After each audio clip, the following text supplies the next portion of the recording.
Hello friends, and welcome back to my channel. So today, as you can tell from the title, I am going to be reading A Court of Mist and Fury by Sarah J Maas.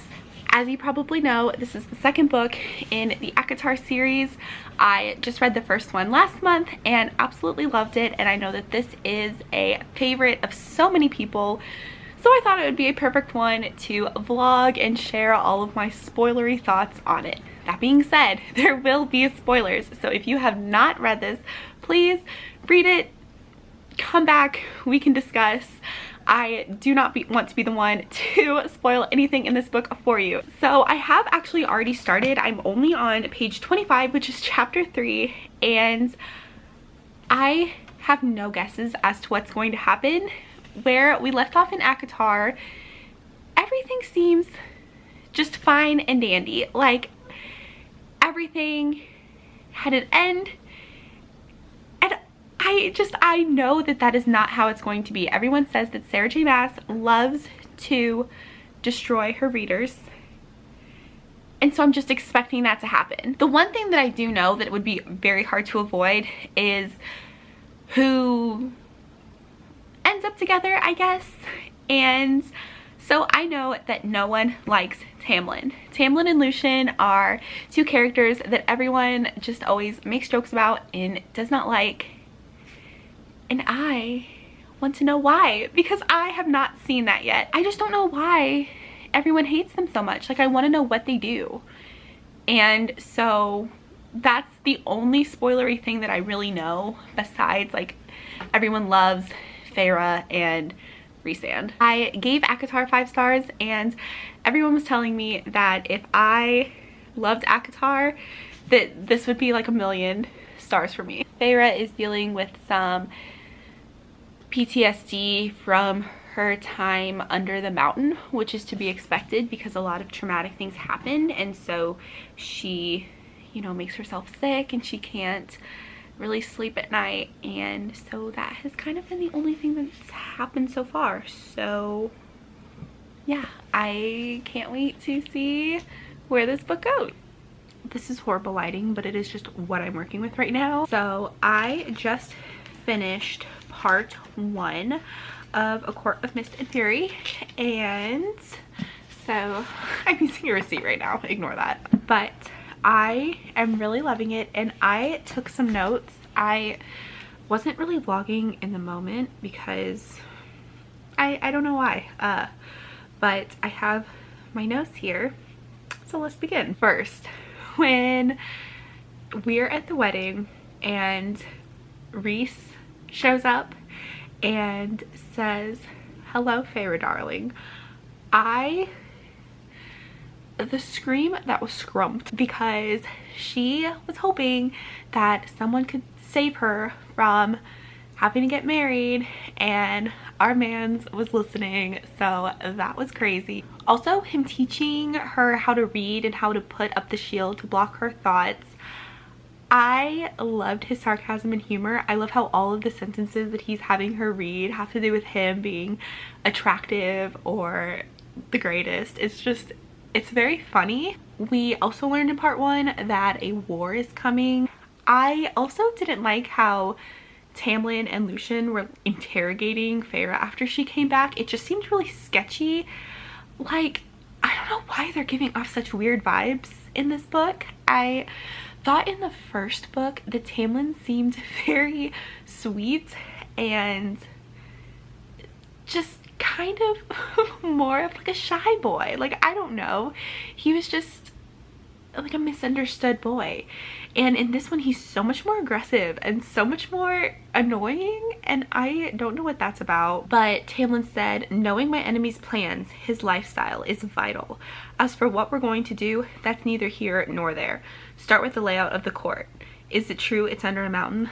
Like, why is he so invested in what stuff looks like and all of that? Like, I don't understand. I don't trust him, even though I feel like we are supposed to at this time. Maybe like not after now, but at this point we were still supposed to trust him. I also understand why he's protective of her, because they did have that whole, you know, traumatic thing under the mountain happen.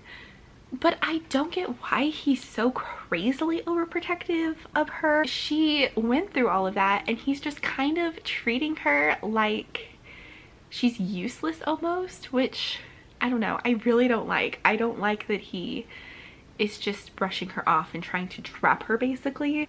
It was such an amazing moment when Tamlin said, "We're not finished with this meal," and then Feyre goes, "Oh, get over yourself." Chapter 9 ended. Tamlin gave her those paints and she said that she felt like she was drowning and like she was being suffocated, being trapped there basically.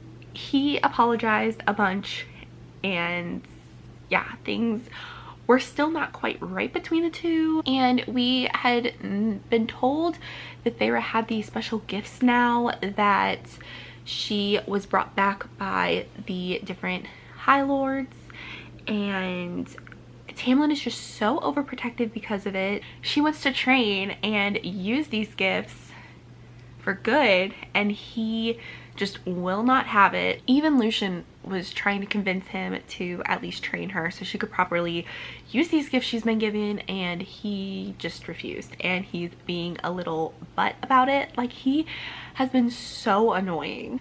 So then things really got crazy when Lucien and Tamlin tried leaving one day and Feyre was trying to follow them and telling them that she wanted to go with them, and Tamlin was still refusing. And then when she tries to follow them out, she finds out that he put an entire shield over the house so she couldn't leave, so people could come and go, but she could not go. She was trapped inside of this house, especially after telling him that she felt like she was drowning and suffocating, and he still trapped her inside this house. So Feyre, very understandably, becomes just so angry at him for doing this to her. Then we find out that Rhys shattered the shield that Tamlin had put over this house and had more come in and get her. Rhys tells her that she is free to go, that he is not holding her captive or whatever, that it's not part of their monthly thing where she has to go and stay with him. However, she was so hurt that Tamlin would trap her there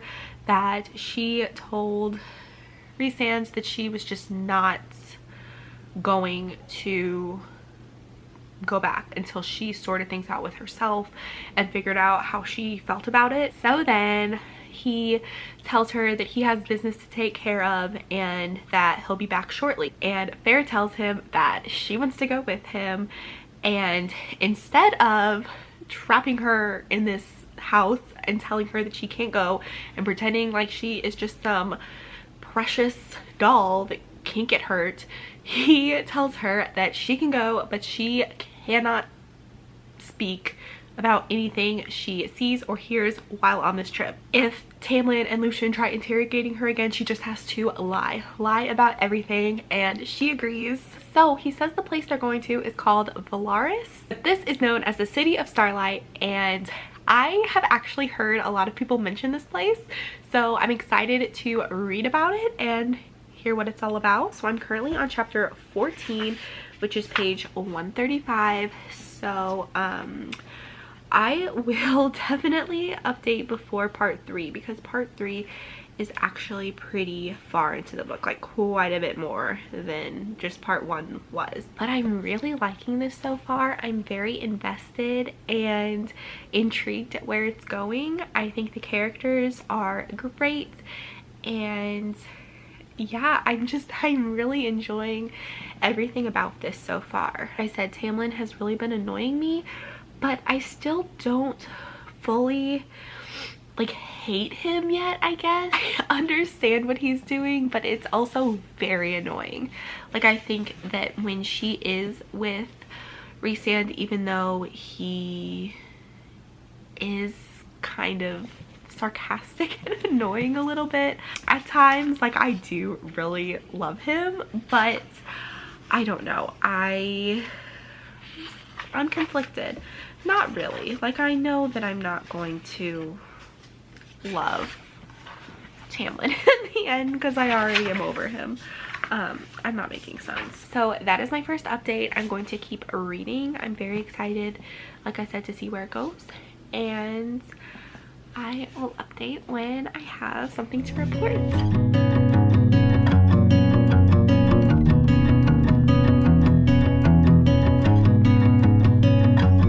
Driving down the road that I grew up on once again.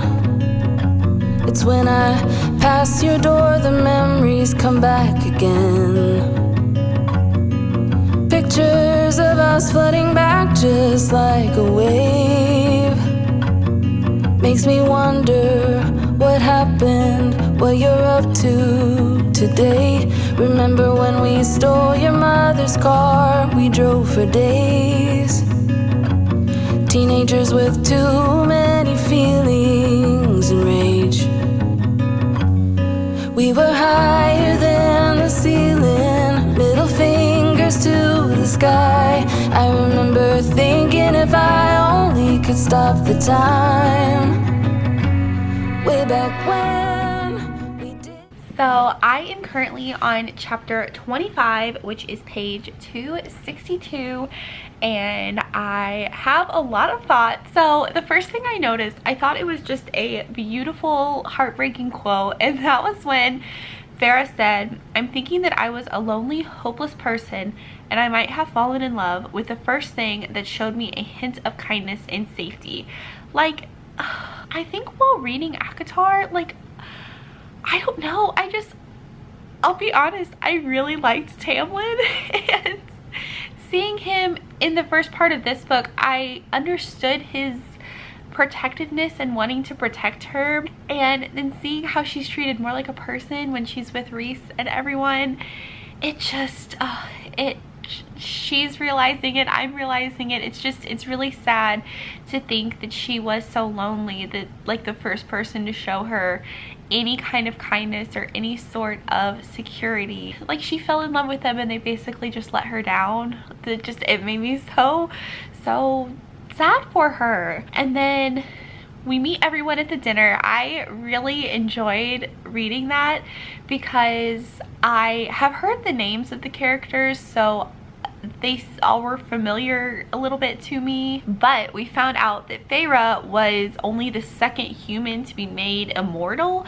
and there was another person named Miriam. It says that she was gifted long life, not a new body. Feyre is now in an immortal body, and we find this out from Amryn, who, she scares me, I'll be honest. I also really liked learning about Reese and Cassian's backstory. I also really love Mor so far. I'm, like, nervous to say I like any of these characters just in case they let me down, like Tamlin. There was a part where Mor was giving Feyre some words of encouragement, and I just thought that it was such a sweet bonding moment. She said, "I once lived in a place where the opinions of others mattered.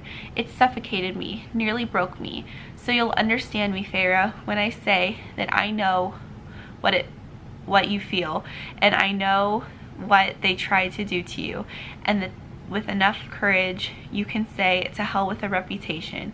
You do what you love, what you need." I stumbled over that. I had so many typos when I typed it in, but I just thought that was such a sweet moment between them. They are all just so much more encouraging, and they show her that kindness and support that she was looking for without treating her like she's just this useless thing to keep around, which I think is how she started feeling when she was with Tamlin. Cassian also offered to help her fight, which she said she would think about, but she does take Reese's offer to work with him, and then he informs everyone that they are starting tomorrow. Oh my gosh, I almost forgot about this, but this was one of my, like, favorite parts. Like, I was smiling after reading it because it was just so sweet.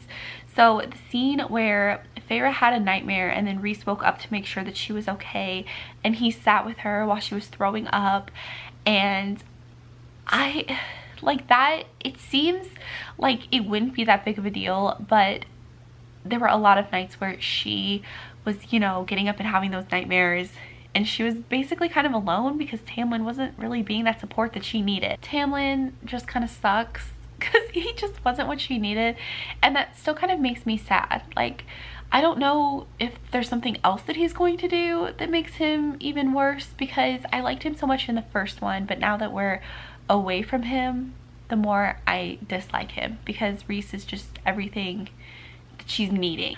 I also really liked that Sarah J. Maas included the scene where Feyre and Reese go to the prison, and at first Feyre just like cannot do it because it is reminding her of going under the mountain, and she has a lot of PTSD from that experience, and so she looks at it and she just couldn't go through with it, and so she tells Reese that she can't, and he just takes her home. And I just really like that, because I think a lot of times characters are made to be these strong female characters, which is great. I think Feyre is a very strong main character, but I also think it's important to show those moments when they might have a weak moment, or when they might need to advocate for themselves, that something is too much for them to handle at that moment. And I think that Reese is such a great character because he really pushes her, and he believes in her and what she's capable of, but he never tries to push her past what she says she can do. So when she says she can't go, he respects her enough not to push her boundaries and force her to relive that stuff. He just accepts it and he takes her home, and I really liked that. Also, the part where they go to the Weaver and she's like singing that song, and Feyre's trying to get that ring, and then she just stops singing and says, "Who is in my house?" My heart stopped. I was so nervous, and that entire scene just had my heart pumping. I just read the part where Feyre and all of the guys go to Feyre's house in the mortal world, or mortal lands, and so Cassian, Azriel, and Reese meet Nesta and Elaine, or what's her name? I cannot remember her name. Elaine. Okay, so I was right. But I know that Nesta is kind of a character that is very, like, it's debatable with people if they like her. I know some people really like Nesta, some people really don't. I don't really hate her. I think she's just very defensive. She was kind of being stubborn in the part that we were reading.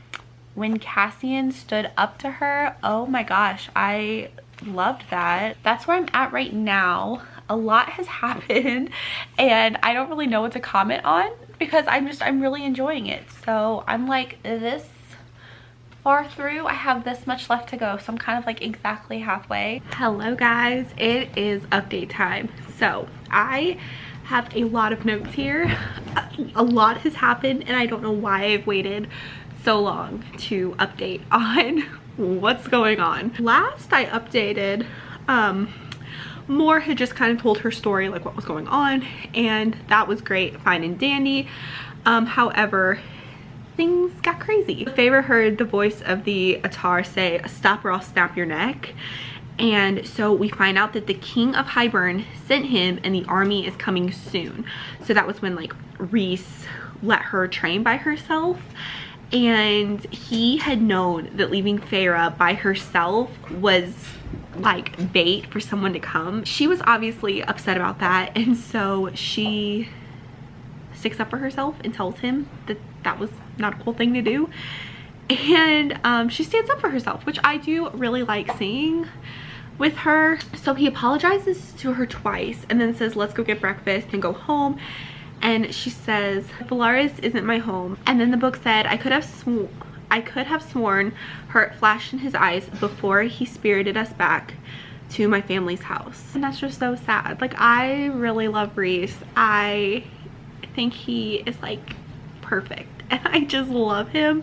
And so anytime that he is just feeling sad, I am also feeling sad. I have a quote that says, "Tonight, let's find out if you, fair darling, are all talk or if you'll allow a lord of night to take you out on the town." Oh my goodness. I really liked the letters that Reese and Farrah write each other. They especially started getting flirty, and it just made me so giddy because I think that they are both two sarcastic, funny people, and I really like that. I love their banter. I just think that they're so funny.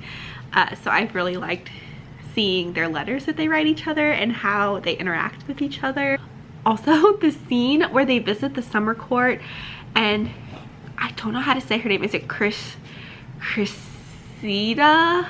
I kept pronouncing it as crescendo, and I know that that is not correct.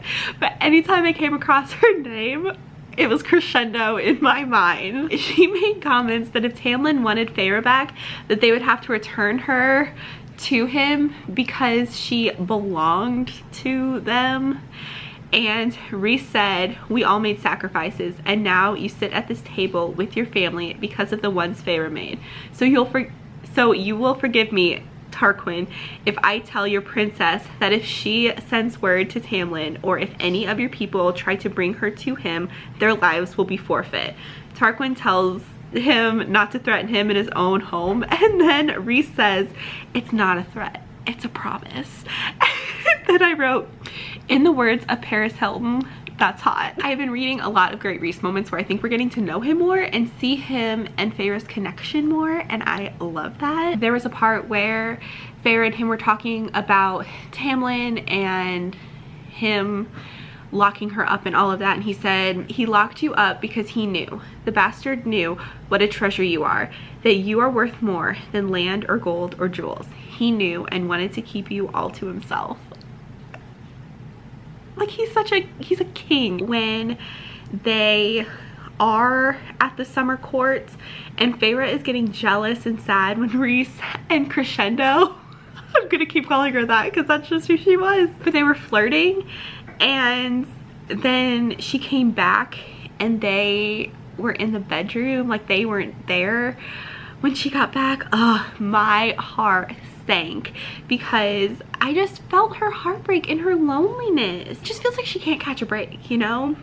And she had a really sad quote where she said, "It'd just been a relief to think that for a moment he might have been as lonely as me." Anyway, so fast forward a little bit. Amren and Farrah almost drown getting this book that they need, and I don't know why with this book I was imagining like a huge book.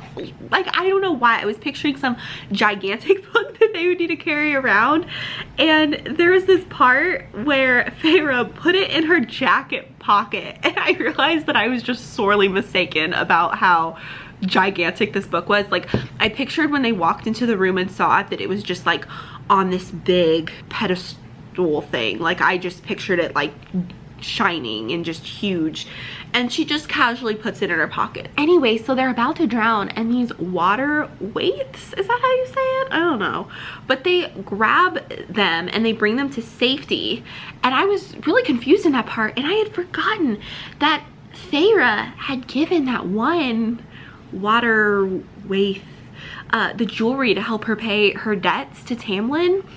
And so they were telling her that that was basically their payback, that they're like, you saved us, so we saved you. And I liked that really obscure moment where to me it was just like, I just looked at it as Farrah showing her kindness, but it came around to help them, and I wasn't expecting that to circle around, so I really liked that. So then fast forward again, Farrah ends up witnessing one of Reese's nightmares, and so she wakes him up after a few tries and comforts him, and I just thought that that was really sweet because we saw him comfort her during her nightmares, and he was telling her that she still had them, and so I liked that we were able to see it and see how his time under the mountain has also affected him. And so then in chapter 41, she said, "I'll leave you to rot next time you have a nightmare." And he says, "No, you won't. You liked seeing me naked too much." This is what I meant by, I just love their banter. I think they're so funny and sarcastic together. Like, they just, they are so perfect together. I love it. So fast forward again. They have to go to the Court of Nightmares because the queens didn't believe their motives when they were saying that, or when they were warning them about the war, so they told Rhys to prove that he has good intentions. So the only way that they were really able to do that was to show them Valaris. And so they decide to steal an orb that had belonged to Mor's father. So that's what they go to do in chapter 42. And I have not heard anything about chapter 42. Like, I feel like no one talks about it, but they should, because it was such a good chapter. Rhys and Feyre in chapter 42, it was perfect. Like, when he says, it's just your body reacting. That's all I'll say about that. So Mor's father said some threatening things to Feyre. I was just being really rude to her.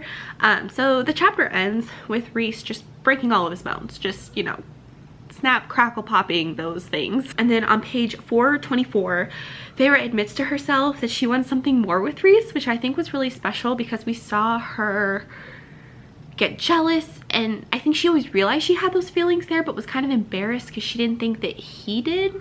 And that like in the chapter 42, they were just pretending, and she kept telling herself that, you know, oh, we're just pretending.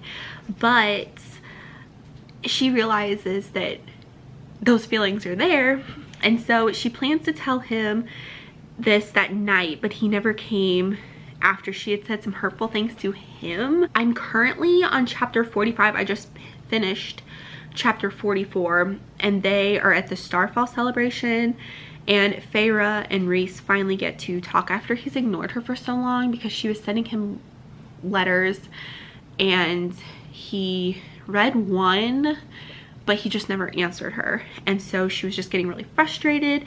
And so they have some really sweet and vulnerable moments in this chapter that I really loved reading about. So beautiful. And then Feyre asks him to dance, and then he tells her that he is glad that he met her. And I thought that was so sweet. Like, it was just so cute. I loved it. What I've decided I'm going to do, since that was really lengthy and I've been talking for like 13 minutes now, my fourth update is going to be up until chapter 53, because I know that the big chapter is chapter 55, but I've heard some people say that they like chapter 54 more than chapter 55. So I don't like know any of the specifics of those chapters, so I thought that it would be really fun to kind of like live vlog those. I'm excited about that. I am loving this book. Like, the further I get into it, the more excited I am to continue on with the series. Like, I know that this is a lot of people's favorite, but I think I'm just growing so attached to the characters. I am looking a mess. It's actually like a week later. I ended up getting really sick, unplanned, but I missed 3 days of work. I had a sinus infection and bronchitis, so it has been a really fun time over here. But that being said, I haven't vlogged. I haven't been reading because I didn't want to get too far ahead, and so I am going to do my update now a little bit later, but this will be a good reminder of what was going on before I took a break from the book, so that I can still live read chapter 55 and 54. Oh my gosh. Okay, so we found out the background between Rhysand and Tamlin, and kind of why Rhysand hates him so much. So Rhysand befriended Tamlin and taught him Illyrian techniques, and then Rhys decided to stay to train at a unit one day, and that is when Tamlin's father, brother, and Tamlin himself all went to where Rhys had told Tamlin that his mom and his sister were supposed to be staying, and they all killed his mom and his sister. And as if that wasn't enough, they put their head in boxes and sent them down the river to the nearest camp. So I was shocked when I read that. I could not believe it. I cannot believe I was ever like a Tamlin I don't want to say lover, but I thought he was sweet. I thought he had a good heart, and he didn't. And then Tamlin's father kept their wings as trophies. And so Rhys was saying, I'm surprised you didn't see them pinned in the study. And that is just so messed up. So then Rhys and his father went to the spring court, and Rhys killed Tamlin's brothers.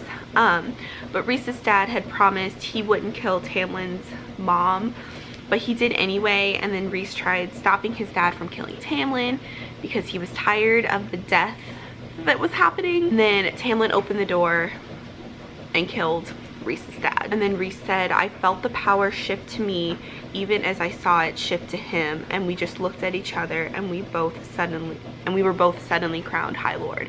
So that is both how they came into power, is basically their families just killed each other.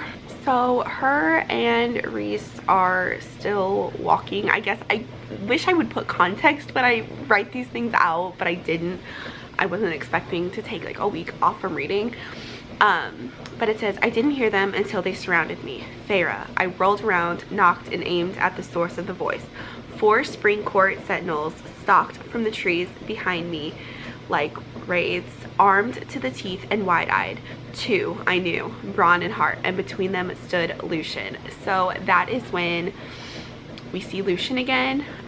He tells her that he'll take her home and basically apologizes for locking her in there and apologizes for Tamlin as well. So then Feyre tells Lucien, tell Tamlin if he sends anyone else into these lands, I will hunt each and every one of you down, and I will demonstrate exactly what the darkness taught me.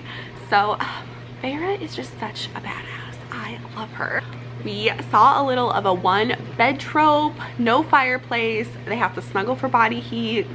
Miss Sarah J Maas knew what she was doing there. Everyone talks about chapter 55, so that one must be like just something else, because chapter 48 was so good. And I don't know, I was blown away by chapter 48, and I wasn't expecting it. Like, I'm expecting chapter 55. Wasn't expecting chapter 48. Anyway, Rhys had been taken, and Feyre finds him chained up. He's been whipped, and they left 7 ash arrows through his wings. He was super bloody, but he was alive. Feyre starts killing all of these guards with ash arrows, like, immediately. And she winnows them to a cave to cut the arrows out. She tells him a story about her family while she's doing so. And when she finished, we find out that they were Hybern soldiers with chains that nullified their powers, so the bond between Feyre and Rhys wasn't working. I mean, like, we know he's gonna be okay, but my heart was still racing whenever that happened, whenever he had been taken. So Feyre traps the Suriel again to get answers about curing Rhys because he still wasn't doing good, and he tells her how she can help him.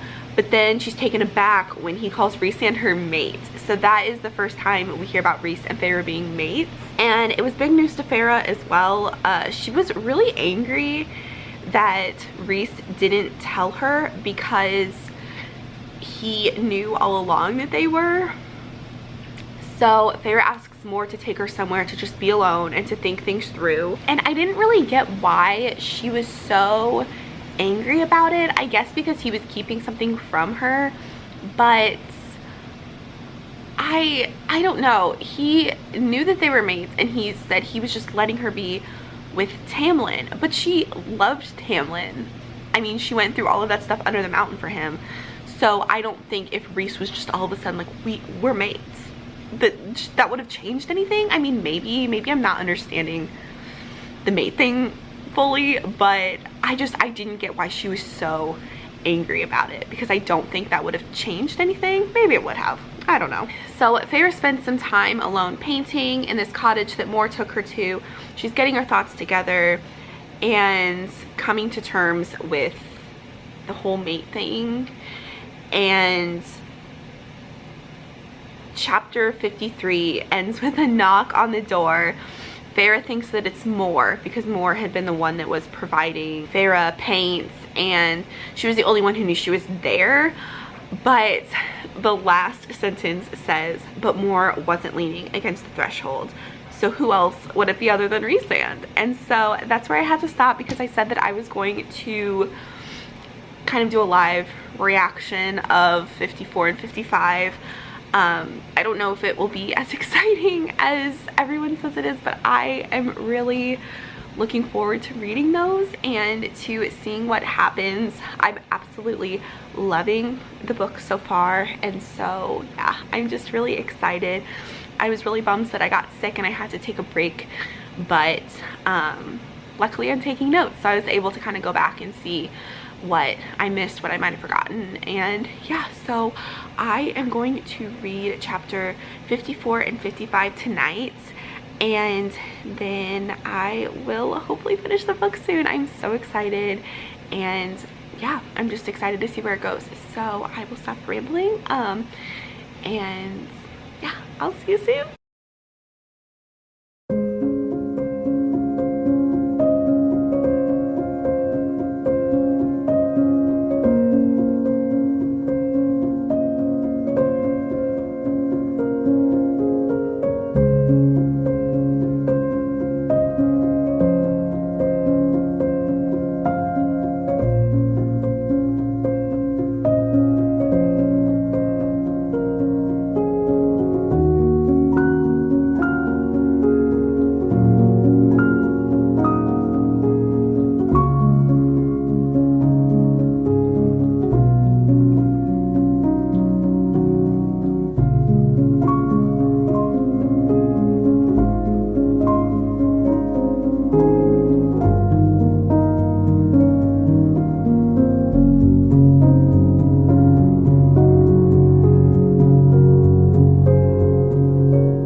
And I have some thoughts. So you saw me read chapters 54 and 55.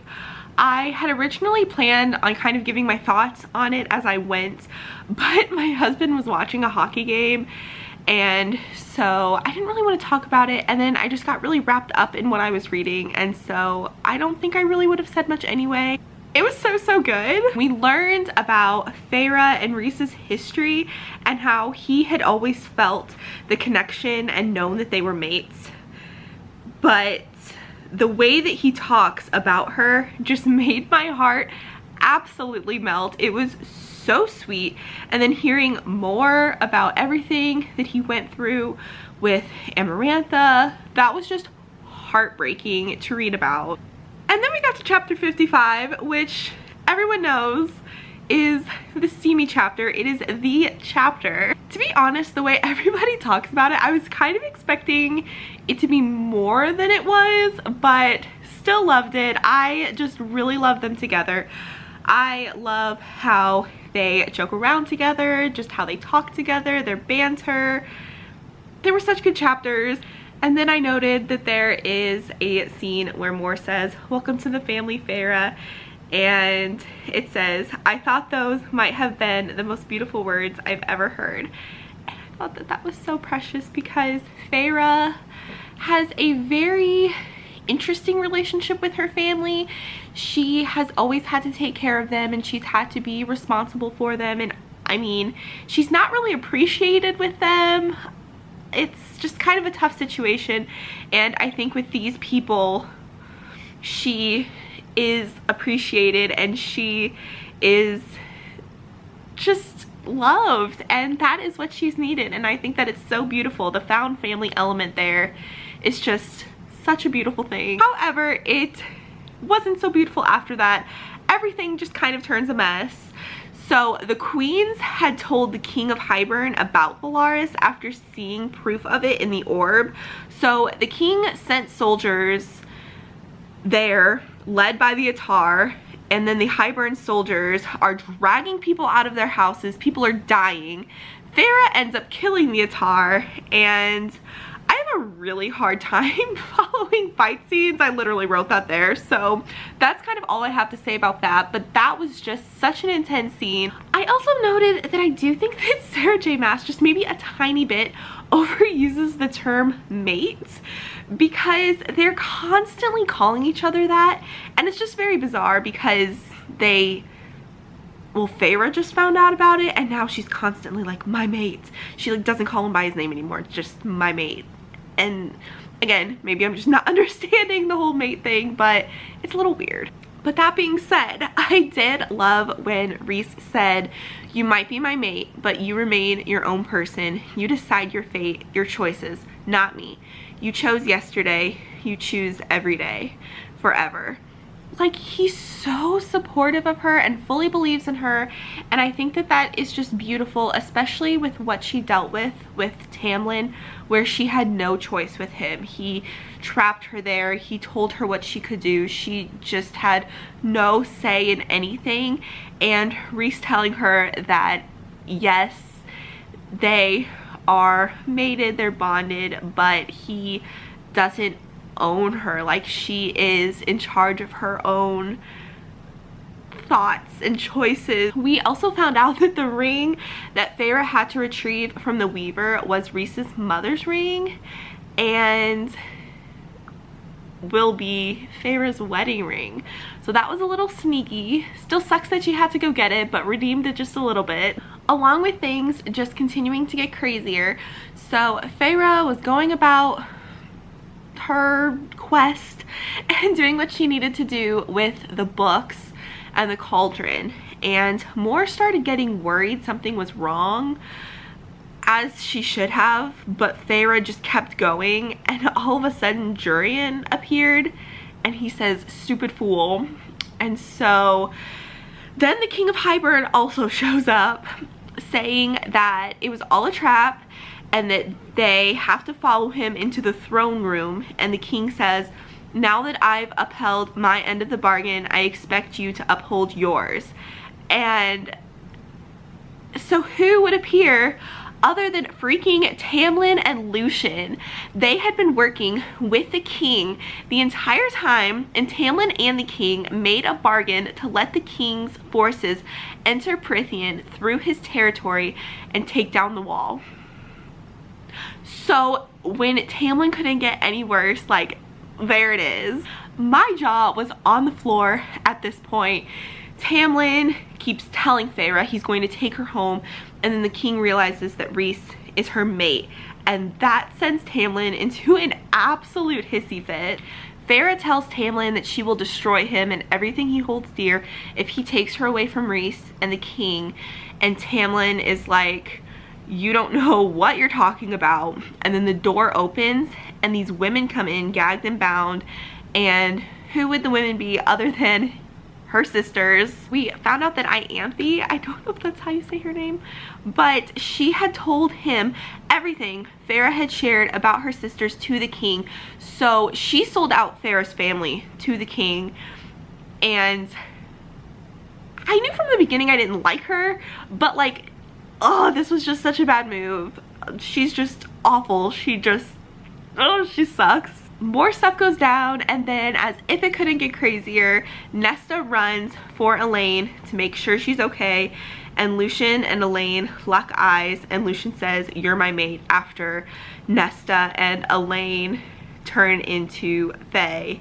And that just came out of nowhere. I don't even know how to process that or understand feelings with it. Like, that was just such a crazy end to the chapter. Then there was the snapping of the bond between Feyre and Rhys that was just heartbreaking to read about. So much happened that I don't even know how to explain the end of this book. So chapter 68 was from Rhysand's point of view, and that really threw me for a loop. They explained to Amren what happened, and she told Rhys he has to go get her. He said no because she is going to destroy them from the inside, and she's basically a spy, so she'll know everything and be able to tell Rhys. And then Amren says Feyre is his mate, not his spy, and then he says she's my mate and my spy, and she is the High Lady of the Night Court. So naturally, I was very confused because as Tamlin so graciously told her, there's no such thing as a High Lady. He explained that if they would have removed her other glove, they would have seen a second tattoo on her right arm, the twin to the other, inked the night before when they crept out, found a priestess, and swore her in as his High Lady.